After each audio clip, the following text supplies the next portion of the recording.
우리 시간에 오신 여러분들과 또 가정에서 영상을 통해서 예배드리고 있는 모든 분들 위해 하나님의 한량없는 은혜가 넘치기를 주님의 이름으로 축원합니다. 스탈린에 대하여는 많은 분이 알고 있으리라 생각합니다. 소비에트 연방, 소련이라고 하죠. 레닌에 이어서 두 번째 서기장을 지낸 사람이죠. 그는 대한민국과 아주 밀접한 관계를 갖고 있습니다. 왜냐고요? 6.25 전쟁이 발발할 때 김일성이가 스탈린에게 재가를 받고 전쟁을 일으켰다. 역사 기록에 나와 있잖아요. 우리가 이곳에 살 수 없기 때문에 북쪽으로 옮겨간 사람이 있어요. 만주에 살고 있는 사람들을 조선족, 극동, 러시아 지방에 살고 있던 사람들을 고려인이라고 말합니다. 이 고려인들을 강제로 저 극동에서 중앙아시아로 이주시킨 장본인, 그가 스탈린이었어요. 그가 집권을 잡고 나서 1937년부터 38년 1년 남짓할 그때에 200만 명이 총살 내지 숙청을 당했다. 이렇게 기록에 나와 있습니다. 어떻게 스탈린은 잔악했을까, 포악했을까 라는 거죠. 우리가 그의 인생을 살펴보면 그럴 수밖에 없는 그의 상처가 있었구나 하는 것을 발견하게 됩니다. 그의 고향은 조지아입니다. 조지아는 어디냐? 러시아의 변방의 자그마한 공화국입니다. 그가 태어났을 때에 위로형 둘이 있었어요. 질병으로 일찍이 세상을 떠납니다. 아버지는 구두 수선공이었습니다. 아버지는 구두 수선을 하면서 생계를 이어갔고 어머님은 재봉 이것을 통하여 근근히 살림을 돕고 있습니다. 문제는 생각보다 돈벌이가 되지 않는 거죠. 이에 대하여 아버지가 늘 화로 차 있습니다. 자기의 인생 자기의 마음대로 되지 않았기에 술로 그것을 풀어갑니다.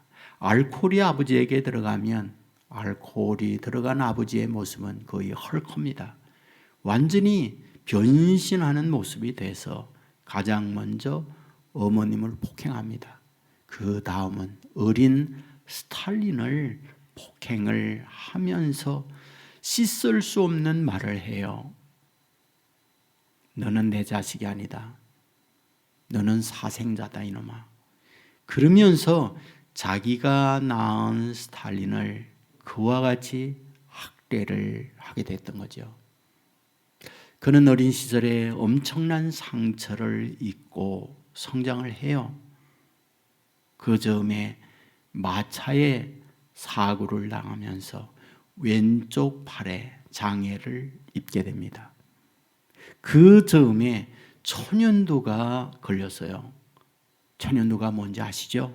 얼굴에 상처가 나고 그 상처가 떨어지면 곤보가 되어지는 병이요.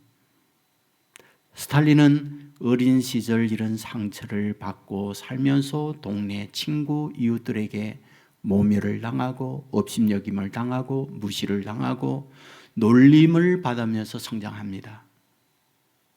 스탈린 마음에 아버지를 향한 분노, 동네 사람들을 향한 증오로 가득 찬 가운데 성장이 되어져요. 어찌하여 레닌 다음으로 러시아의 권력을 잡게 됩니다. 권력을 잡았을 때 그 안에 있는 상처는 복수로 나타나요. 그러면서 아버지의 무덤을 갈아엎습니다. 그리고 고향의 친구, 자기를 향하여 놀렸던 사람들을 학살을 하는 데 권력을 씁니다. 여기에서 우리에게 보여주는 것이 무엇입니까? 인간이란 혼자 살지 못해요. 더불어 사는 과정에 이런저런 일들을 만나요. 이런저런 일들을 만날 때 좋은 우호적 관계를 맺는 사람도 있지만 원수적 관계로 분노에 찬 삶을 살아가는 경우들도 많이 있는 거죠. 그리하여 상대를 향한 분노, 상대를 향한 적개심, 상대를 향한 복수의 칼을 갈면서 살아가는 이웃들, 살아가는 우리의 현주소를 발견하게 되는 거죠. 바로 이러한 우리를 향하여 성경은 무엇을 가르쳐 주는 걸까? 오늘 본문이 무엇입니까? 가상 7언의 첫 마디예요. 가상 7언이라 하는 것은 예수님께서 십자가 상에서 7마디의 말씀을 하잖아요. 그 첫 마디 말씀이 본문이에요. 아버지, 저들의 죄를 사하여 주십시오. 저들의 하는 것을 저들이 알지 못합니다.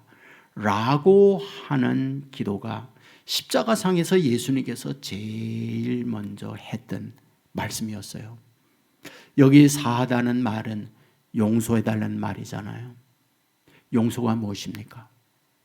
용서라는 것은 가해자에 대하여 피해자인 내가 책임을 묻지 않는 것, 그게 용서예요. 용서란 무엇입니까? 나를 해코지합니다. 나에게 손해 입힙니다. 나를 모멸감을 줍니다. 그 인간으로 인하여 내 삶에 모든 것이 무너지는 피해를 입었습니다. 그런데 그에게 복수하지 않는 마음이에요. 그에게 그 책임을 묻지 아니하는 그것을 용서라고 말을 해요. 사람의 마음엔 기본이 있어요. 눈은 눈대로, 이는 이대로, 대운 데는 대운 대로. 이것이 인간의 삶의 원리입니다. 내가 하나의 뻔찌를 먹었다면 상대를 향하여도 하나의 뻔찌를 날리는 것, 그것이 인간 삶의 기본이에요. 그런데 성경은 우리에게 뭐라고요? 나에게 가해자인 그들을 향하여 하나님, 저들의 죄를 저들에게 돌리지 마시고 용서하여 주옵소서 라고 하고 있다는 거죠. 실제 용서는 거의 힘듭니다. 실제 용서는 당해본 사람만이 알지만 하기는 너무너무 힘든 게 용서예요. 우리는 오래전에 밀양이라는 영화를 보거나 영화 줄거리에 대한 이야기를 들었으리라 봅니다. 주인공이 전도연이에요. 이 신혜라고 하는 이름으로 등장을 하고 있잖아요. 남편과 함께 준이라고 하는 아들을 낳아 행복하게 삽니다. 그러다가 남편이 사고로 인하여 세상을 떠나죠. 주인공 이 신혜는 슬프고 외롭고 울증한 마음을 달래기 위하여 아들 준이와 함께 남편의 고향 밀양으로 옮겨가게 되잖아요. 새로운 가구, 새로운 삶의 환경에서 새 출발을 해요. 그러나 얼마 되지 않아서 큰 불운이 이 가정에 닥쳐옵니다. 어느 날 전화가 왔죠. 전화 내용은 당신의 아들 준이가 여기 있다.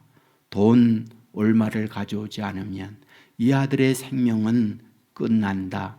유괴범의 협박이었죠. 이 신의 전 재산은 870만 원이에요. 유괴범이 원하는 돈을 줄 수가 없었죠. 하지만 전 재산을 유괴범에게 줍니다. 하지만 아들은 돌아오지 않았죠. 경찰과 함께 아들을 찾아 헤매게 되는데 외딴 저수지에서 시체로 아들을 찾게 되죠. 모든 것이 무너져 내리는 주인공이었죠. 아픔이었어요. 그런데 전도를 받아서 이 신의 전도요는 교회에 나가게 됩니다. 말씀을 듣고 기도하면서 하나님의 은혜를 받아요. 마음의 치유가 일어납니다. 그리고 새로운 다짐 속에 또 새로운 출발을 하게 될 때에 하나님의 말씀을 통하여 용서의 은혜, 용서의 축복을 깨닫게 됩니다. 그래, 나의 아들을 살인시킨 살인범을 이제 용서해야 되겠다. 그 살인범은 다름 아닌 아들이 다녔던 웅변학원 원장이었던 거죠. 원장은 붙들려서 감옥에 갇혀 있어요. 면회를 가게 되잖아요. 살인범이 붙들렸고 감옥에 갇혀 있는지라 좌절과 절망 속에 있는 줄 알았어요. 그러나 면회하는 순간 시내는 마음이 흔들리기 시작합니다. 왜? 살인범이 너무나 평화롭기 때문에. 그 살인범 웅변학원 원장과 면회하며 대화를 할 때 주인공 이 신의 전도연은 완전히 인생이 폭삭해. 왜냐고요? 면회하던 살인범은 말합니다. 나 이 교도소 감옥에서 예수를 믿었다고. 예수를 믿고 났더니 하나님께서 믿는 자에게 용서를 해준다고 해서 내 살인한 모든 것이 다 용서받았다고. 그 말을 범인이 피해자였던 전도연에게 말하는 거죠. 전도연은 이 말을 들으면서 뚜껑이 열리는 거예요. 내가 피해자인데. 저 가해자 살인범에게 용서한다고 피해자인 내가 말하지 않았는데 누가 벌써 너에게 용서받았다고 말을 하느냐. 그의 정신이 혼미한 가운데 면회실을 나오게 되죠. 그리고 하늘을 향하여 절망하며 원망하며 탄식을 하는 거죠. 피해는 내가 입었는데 누가 감히 가해자에게 용서해 줬다고 저런 소리 한단 말이냐. 그러면서 자기의 인생을 막 자학하고 교회를 떠나며 자기의 머리를 가위로 막 자르죠. 그때에 햇빛이 비치어 오면서 영화는 끝납니다. 밀양은 무엇일까요? 비밀밀자죠. 양이 무엇입니까? 햇볕 양자죠. 비밀스러운 햇빛이라는 뜻이 밀양이었던 거죠. 그 안에 하나님의 용서와 인간의 용서가 얼마나 힘들고 어려운가를 메시지를 우리에게 주고 있는 거죠.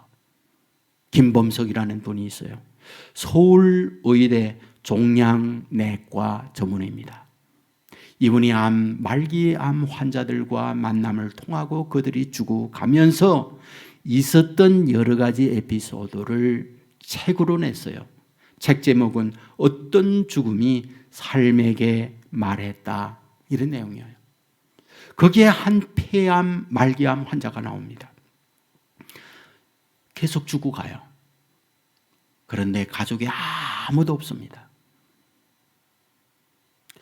어찌어찌 수소문하여 동생 하나와 연결됩니다. 그리고 형이 죽어가고 있으니 면회를 마지막 오면 좋겠다. 그래서 병문안을 동생이 와요. 그때에 이 의사는 그 현장에 있었어요. 그런데 죽어가는 폐암 말기암 환자가 동생을 마주보자 한마디가 무슨 말인지 아세요? 내 돈 이어 갚아. 그 말을 했다는 거예요. 첫마디가 내 돈 이어 갚아. 여러분, 그 이후에 동생은 오지 않았다는 거예요. 혼자 그는 눈을 감고 세상을 떠났다는 거예요. 여기에서 우리에게 뭘 보여줍니까? 어떤 상대를 향한 증오와 입은 상처를 죽는 그 순간까지 용서하지 못하고 눈을 감는 것, 그게 인생이라는 거예요. 여러분, 오늘 저와 여러분에게도 어떤 관계 속에서 상처 입은 분들 여러분 있잖아요. 여러분, 그분에 대하여 내 모든 걸 씻은 듯 다 용서했다. 그럴 수 있는 분이 얼마나 됩니까? 용서는 생각보다 쉽지 않아요. 오늘 본문은 우리에게 뭘 말씀해 주려고 하는지 아세요? 용서란 이런 거다. 예수님께서 샘플을 보여주고 있는 말씀이에요. 십자가에 달렸어요. 피가 낭자에 흐릅니다. 고통과 야유가 함께 오고 있잖아요. 그런데 하나님을 향하여 기도해요. 아버지, 저들을 사하여 주십시오. 저들이 하는 걸 저들이 모릅니다 라고 말이에요. 오늘 본문에 보면 자기를 조롱하는, 멸시하는 자 누구예요?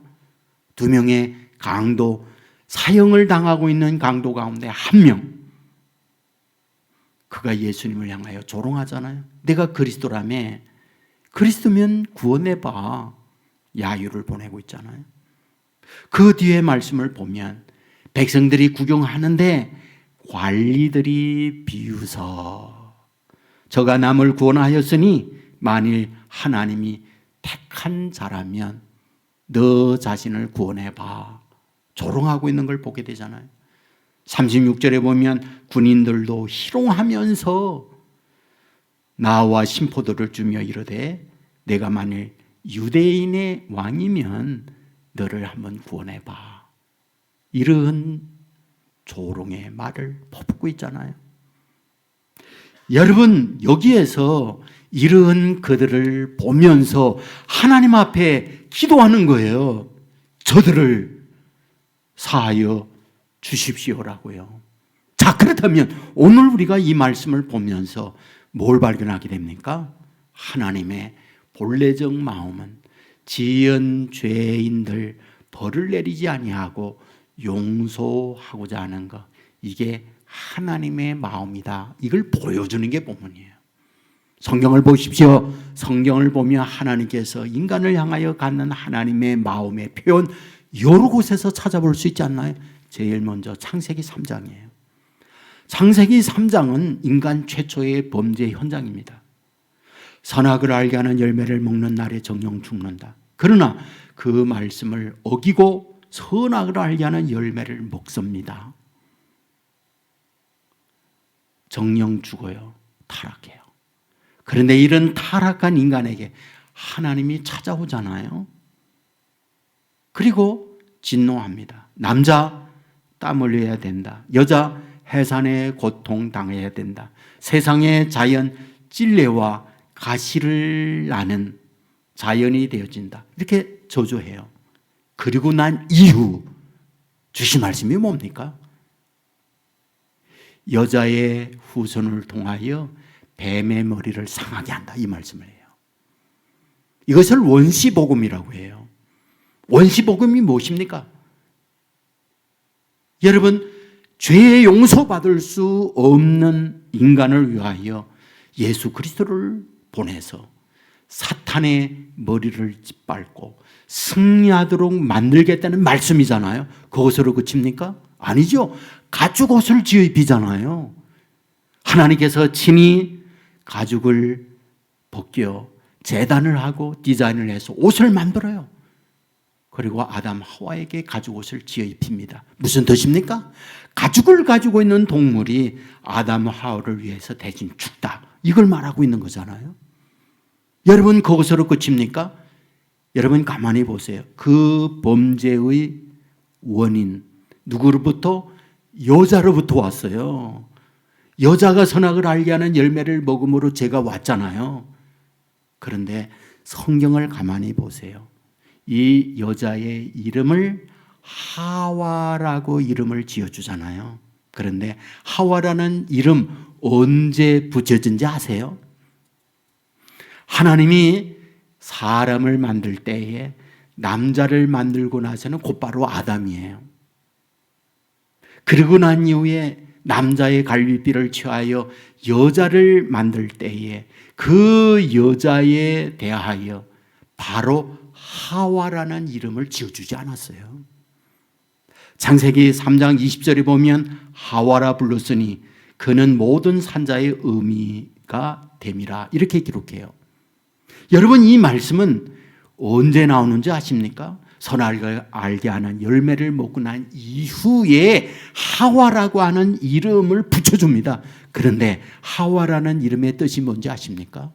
아담은요, 흙이라는 말이거든요. 뜻이 흙이에요. 아담, 흙이에요. 그러면 하와의 뜻이 뭐예요? 놀랍게도 생명입니다. 생명이에요. 아이러니하지 않나요?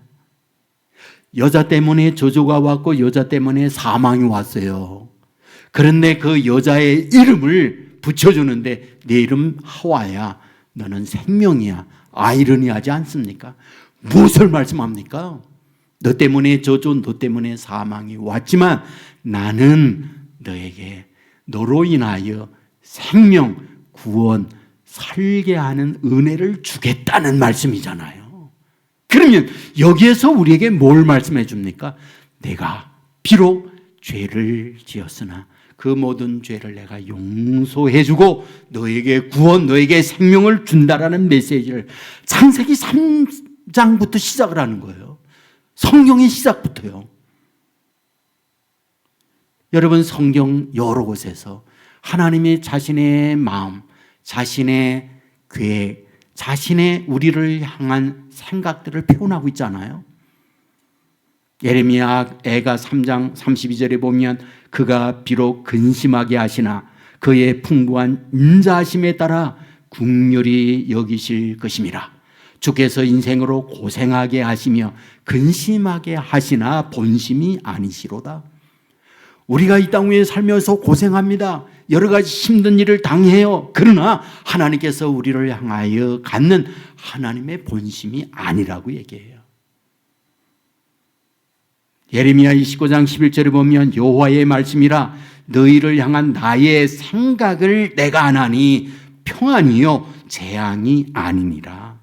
너에게 미래와 희망을 주는 것이니라. 너에게 재앙, 너에게 고난, 너에게 저주 내리는 건 내 본심이 아니다. 내가 너희를 향한 내 마음은 평안이요 희망이요 축복이라고 말씀을 하고 있잖아요. 호세아 6장 1절에도 보면 오라 우리가 여호와께로 돌아가자. 여호와께서 우리를 찢으셨으나 도로 낫게 하실 것이요 우리를 치셨으나 싸매어 주실 것입니다. 이것이 하나님께서 우리를 향하여 갖고 있는 하나님의 마음이라는 거예요. 십자가상에서 예수님께서 아버지 저들의 죄를 용서해 주십시오 라고 하는 것은 하나님 아버지의 본래 마음이고 우리 주님이 이 세상에 오셔서 우리들에게 베풀고자 하는 하나님의 계획을 표현하고 있는 것이 십자가상에서 예수님이 하신 말씀이라는 거예요. 여러분, 예수님께서 우리에게 평소에 말씀할 때에 이 부분을 빼놓지 않고 말씀하잖아요. 누가복음 15장에 보면 두 아들에 관한 말씀이 있어요. 둘째 아들이 아버지에게 말합니다. 제게 올 유산 주십시오. 아버지는 덜컥 죽지도 않았는데 유산을 둘째 아들에게 줍니다. 그것을 전부 현금으로 바꾸죠. 그리고 먼 나라로 갔어요. 먼 나라, 어떤 나라? 아버지의 간섭이 미치지 못하는 곳. 먼 나라 어떤 곳? 자기 마음대로 자기 인생을 살 수 있는 곳. 그곳에 가서 둘째 아들은 허랑방탕했다고 성경 기록합니다. 허랑방탕이 뭐예요? 인간의 쾌락, 인간의 말초적 자극을 줄 수 있는 일에 자기의 돈을 투자하다 그 말이잖아요. 여러분, 돈이라는 것은 허랑방탕하면 샘물처럼 강물처럼 흘러오는 게 아니에요. 다 탕진해버리고 빈털터리가 되는데 경제 불황이 왔잖아요. 생존 자체가 어려워요. 그래하여 3D 누구나 가지 아니하는 돼지 사육장에 바닥에 인생 근로자로 가잖아요. 문제는 악덕 농장주예요. 임금 체불하지요, 매맞지요, 학대당하지요. 먹을 것조차 없어 돼지 사료 쥐염 열매를 먹자 하나 쥐염 열매조차 없었다고 기록하고 있잖아요. 여러분, 그는 생각하는 거죠. 아버지 집에 종들이 많고 그곳에 가면 나보다 낫다. 아버지의 종으로 삼아달라고 하자. 그리고 집으로 가요. 아직 상그가 멉니다. 명태에 마른 것처럼 피골이 상저방 가운데 갑니다. 돼지 사육장에서 온갖 더러운 악취 진동하는 가운데 갑니다. 멀리 뛰어오는 분이 있어요. 아버지입니다. 자기를 어긋맞게요 하는 말이 있죠. 아들아, 고맙구나. 너무 말랐구나. 어디 아픈 데는 없냐? 그 얘기를 해요. 그리고는 아들을 데리고 와서 옷을 벗기고 목욕을 시키고 새 옷을 입히고 새 신발과 가락지를 끼우고 살진 송아지를 잡아 잔치하잖아요. 이 말씀을 통하여 하나님께서 주려고 하는 메시지가 뭡니까? 책임을 묻지 않고 있다는 거, 과거를 묻지 않고 있다는 것을 말씀해 주려고 하는 거잖아요. 너 돈 다 어떻게 했어? 나 네 꼴 갈 때부터 알아봤지. 남복 끌어서 어떻게 살겠니? 나가 죽든지 집안에 박혀있든지 이런 말씀을 한마디도 하고 있지 않다는 거예요. 과거를 묻지 않았어요. 책임을 묻지 않았어요. 뭘 얘기해요? 용서하시는 하나님을 말하려고 하는 거죠. 내가 지난날 어떻게 살아왔다. 이 모든 것들을 내가 다 책임을 묻지 않는다. 과거를 기억하지 않는다. 이거를 보여주는 말씀이잖아요. 어떤 한 소년이 있었습니다. 길을 가다가 돌부리에 걸려 넘어져요. 화가 나죠. 하지만 소년은 착한 생각을 해요. 나만 넘어진 걸로 끝나야지. 또 다른 사람이 넘어져야 되겠어. 집에 가서 꽃갱이 삽을 가지고 와서 그 돌부리를 캐내요. 문제는 파면 팔수록 안반인 거예요. 그 안반의 끝이 밖으로 드러난 것뿐이에요. 해가 뉘엿뉘엿 넘어갑니다. 불가능하다는 걸 알고 소년은 그 흙을 다시 덮게 됩니다. 덮으면서 깨달은 게 있죠. 흙으로 위에 올라왔던 돌뿌리까지 덮여진다는 것. 우리에게 무슨 메시지를 줍니까? 성경은 말하죠. 사랑은 허다한 허물을 덮는다고요. 그게 용서죠. 여러분, 우리를 괴롭히는 돌뿌리가 왜 없어요? 우리를 힘들게 하는 것 왜 없어요? 믿음은 무엇입니까? 은혜로 사랑으로 우리에게 원한 맺혀 있는 이들을 덮어내는 거예요. 과거를 묻지 않고 용서를 베푸는 것. 이것이 우리를 향하여 주님께서 갖고 있는 주님의 은혜예요. 여러분, 오늘 본문을 통하여 계속 우리에게 알려주려고 하는 게 뭔지 아십니까? 십자가상에서 아버지여 저들의 죄를 저들에게 돌리지 마십시오. 용서해 주십시오. 라고 할 때에 그 의미가 뭔지 아세요? 이사야 53장 5절에 이렇게 기록해요. 그가 찔림은 우리의 허물 때문이요 그가 상함은 우리의 죄악 때문이다.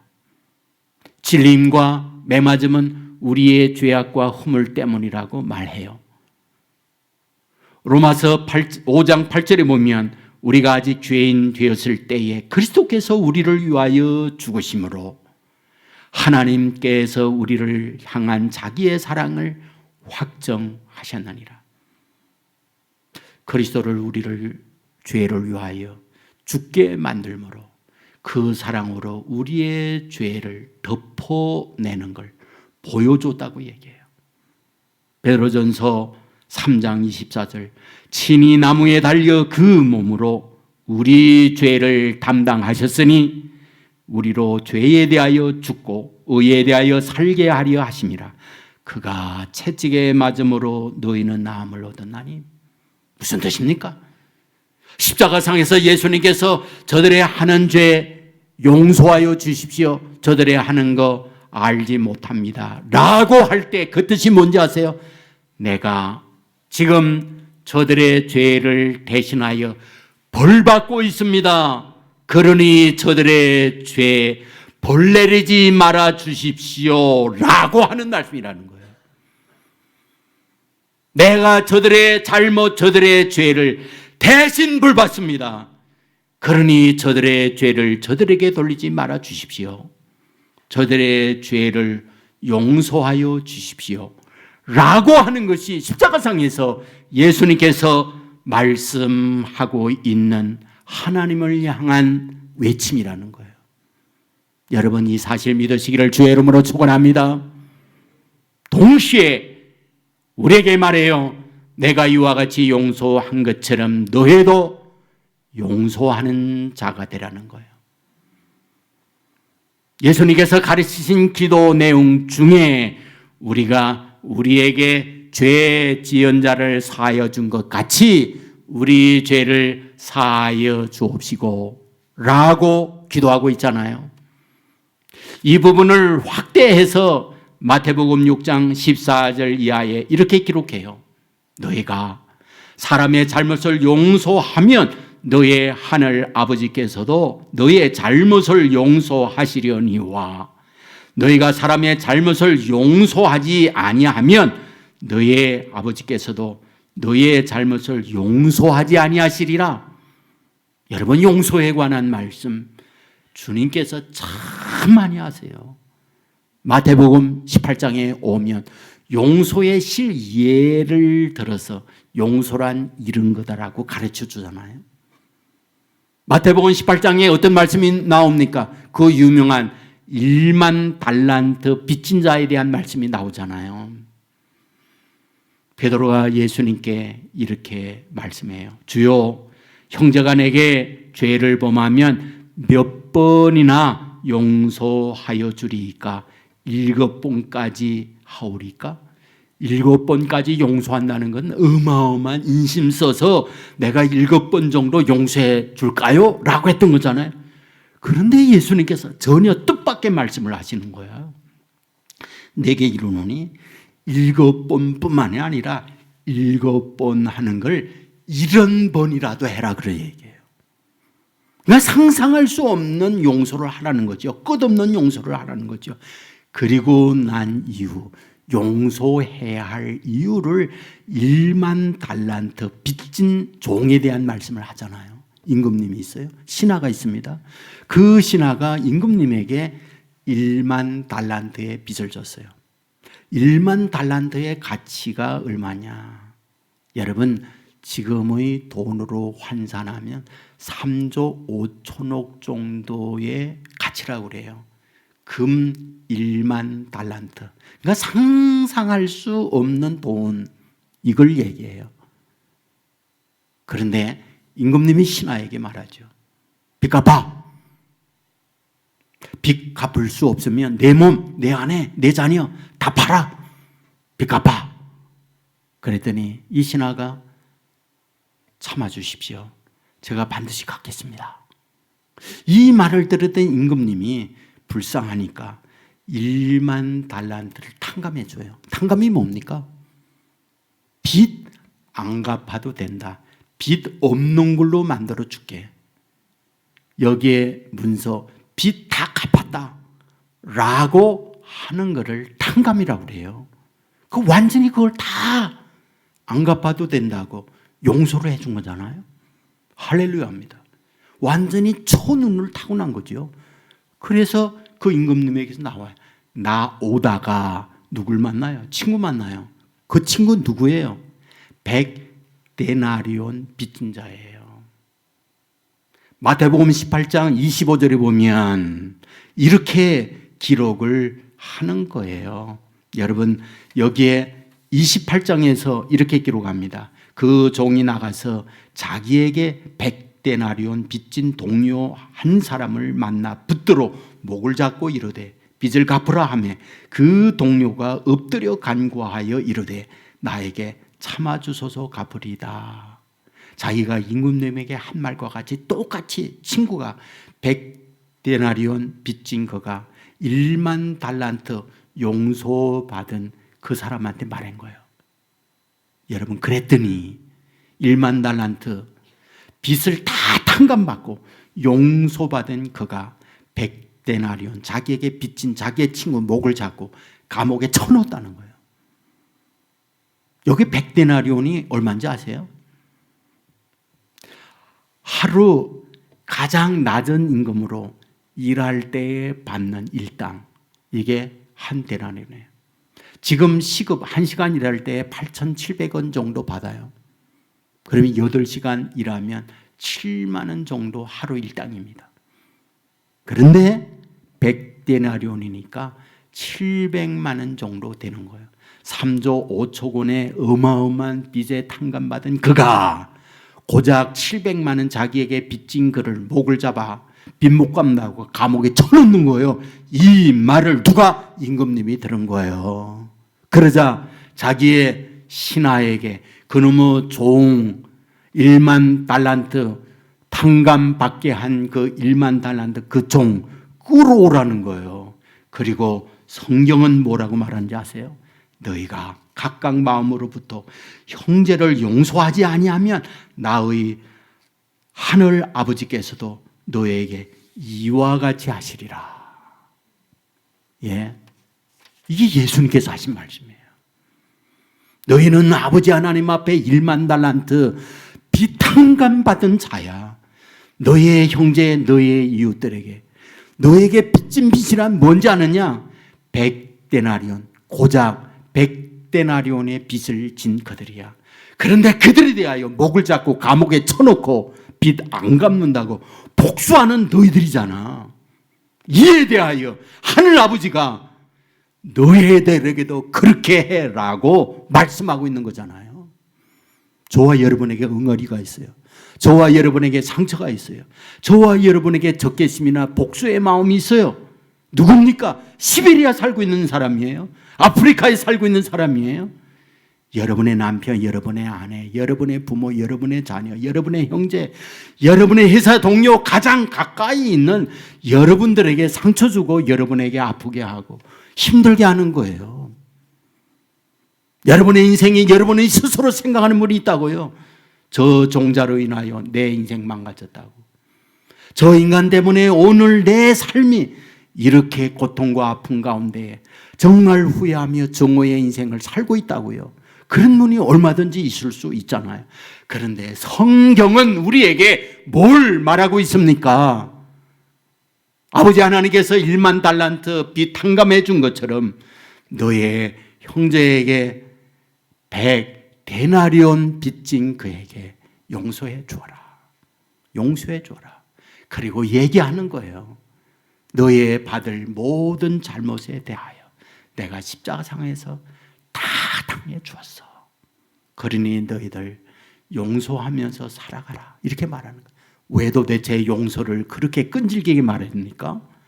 창세기 3장부터 용서를 말하더니 예수님께서 오셔서 용서하다가 마지막 십자가상에서 돌아가면서도 용서를 말하고 있다니 왜 도대체 용서를 이렇게 하나님은 끈질기게 용서를 붙들고 있는 건가요? 여러분, 우리 안에 복수의 마음은 독이에요. 독사에 물리잖아요. 독사에 물리면 독이 퍼져서 죽습니다. 내 안에 상대를 향한 정오와 분노, 적개심, 복수하고자 하는 마음은 독사의 독보다 더 큰 독이 있다는 거예요. 그리하여 그것을 해독하지 아니하면 그 죽어요. 저는 어릴 때 시골에 뱀이 많아서 독사에 물린 사람들 참 많이 봤어요. 여러분, 그때에 어른들이 말했어요. 독사에 물리면 곧바로 물린 거기에 입으로다가 독을 빨아내야 된다는 거예요. 독이 퍼지기 전에 곧바로 물린 곳에 입으로다가 그 독을 빨아내려는 거예요. 그래야 산다고요. 맞습니다. 저와 여러분이 상대를 향하여 입은 상처를 내 안에 품고 있으면 독사의 독이 퍼지는 것 이상에 그거를 해독해야 돼. 해독제가 무엇이냐? 용서라는 거예요. 용서가 해독제예요. 예? 15,000명의 말기암 환자를 치료한 명의가 있습니다. 그런데 이 명의는 특별한 치료법을 갖고 있는 거예요. 여러분, 의사가 진단해서 암 발병을 합니다. 그러면 두 가지 치료예요. 하나는 수술요법, 하나는 화학요법이에요. 수술요법은 암덩어리 잘라내는 거예요. 화학요법은 항암 치료하는 거예요. 이것이 지금까지 암 치료의 의사들이 하는 방법이에요. 그런데 이 의사는 세 번째 치료 방법을 가지고 있는 거예요. 명의인데 이분의 치료를 받으면 말기암 환자들 가운데에도 1, 2년 안에 죽어갈 사람들이요 5년 이상을 생존해요. 그리고 10년, 20년을 건강하게 사는 분이 많아요. 아니 어떻게 치료하길래 그런 명의의 이름을 갖고 있느냐. 가서 봤더니요, 진료를 하고 암입니다. 진단을 하고 치료할 때에 꼭 이걸 얘기하는 거예요. 용서하셨습니까? 그걸 얘기하는 거예요. 용서하셨습니까? 여러분, 환자들은 뻥하는 거죠. 환자들은 수술해야 되겠네요. 항암 치료해야 되겠네요. 이 말을 들을 줄 알았는데 이 의사는 용서하셨습니까? 그 얘기를 하는 거예요. 이분은 이어서 이렇게 말합니다. 저는 전인 치료를 하고 있습니다. 단순히 수술이나 항암요법을 하지 않아요. 마음의 치료가 되어야 몸의 치료가 옵니다. 암의 발병이유 가운데 하나는 도끼가 내 안에 퍼져 있기 때문에 그렇습니다. 그 도끼를 빼는 것은 해독제가 용서입니다 라고 말해주는 거죠.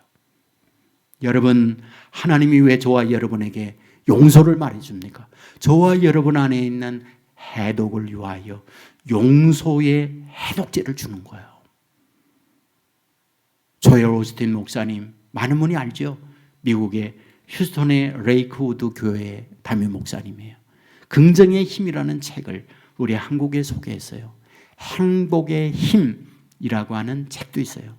여기에 나오는 한 자매 이야기가 있습니다. 10살 때 아버지에게 성폭행을 당해요. 그는 아버지에 대한 증오로 가득 차 있어요. 아버지에 대한 복수로 그는 평생을 살아가요. 모든 사람과의 관계가 원만치 못했어요. 정오와 분노의 인생을 살아갑니다. 36살 때 그는 교회에 나가서 말씀을 듣게 돼요. 그날 목사님께서 용서에 대한 말씀을 하셨어요. 용서하지 아니하는 내 안의 복수나 적개심을 갖는다는 분노는 독이다. 그것은 마치 황산을 내 안에 품는 것과 같다. 황산 아시죠? 황산이 우리 안에 묻으면 다 태버리잖아요. 황산 테러 같은 거 보십시오. 완전히 몸이 다 문으로 내리잖아요. 상대를 향한 복수의 마음은 황산을 내 안에 품는 것 같다는 거예요. 그러므로 그것을 쏟아내지 아니하면 인생 못 산다. 그게 용서다. 그 말을 들으면서 이 자매가 은혜를 받아요. 그는 마음에 다짐합니다. 아버지에 가서 용서해야겠다. 그리고 아버지 집을 찾아가 문을 여니 아버지가 기겁을 하는 거예요. 완전히 두려워 뜨는 거예요. 딸이 자기에 대한 증오의 마음을 가지고 있는 거 아버지가 누구보다 알고 있는 거죠. 그런데 이 딸은 아버지에게 말을 해요. 나는 평생 아버지를 향한 증오와 복수의 마음으로 여기까지 살아왔다고. 그런데 내가 교회 가서 말씀을 들으면서 용서해야만 된다는 말씀을 듣고 내가 아버지를 용서하기 위하여 왔다고. 내 안에는 아버지에 대한 정오, 아버지에 대한 지난날의 상처, 이 모든 것들을 오늘로 내 용서한다고 선언을 해요. 그리고 집에 나옵니다. 이 책에서 이렇게 기록합니다. 자기 몸의 사슬로 목을 조이고 있던 것이 순간 사슬이 끊어지는 기분을 느꼈다고.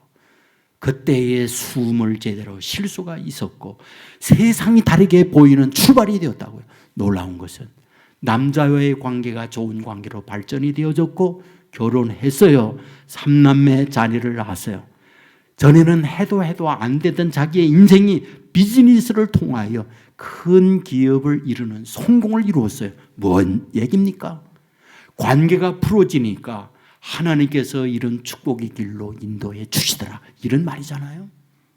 여러분, 굉장히 중요한 게 있어요.